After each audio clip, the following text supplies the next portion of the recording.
Berita selanjutnya pemirsa, sejumlah pengendara sepeda motor terjatuh saat melintas di jalan penghubung antara Deli Serdang dan Medan. Kondisi jalan rusak parah dan tergenang air pun viral di sejumlah media sosial.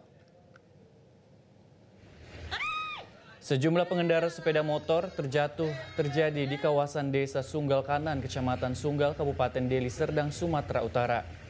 Kondisi jalan yang rusak parah dan genangan air membuat sejumlah kendaraan roda 2 yang melintas terjatuh akibat masuk ke lubang yang tertutup oleh genangan air di kawasan tersebut tidak memiliki drainase.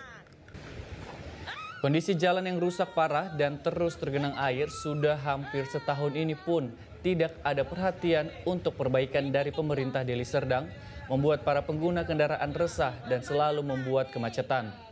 Salah seorang pengguna, Muhammad Ridwan, mengatakan setiap harinya para pengendara sepeda motor yang terjatuh saat melintas di jalan ini.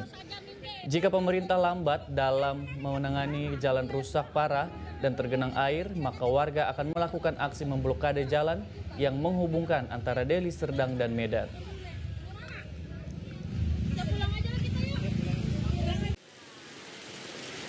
Kendaraan yang berkorbannya kayak yang utamanya kereta lah bang, kereta oma-oma ya kan, ada yang udah yang patah, macam-macam lah bang. Tapi yang korban meninggal belum ada memang. Entah nunggu korban meninggal. Udah berapa lama tadi terjadi bang? Hampir setahun lah bang, kondisinya kayak gini, jadi kurang.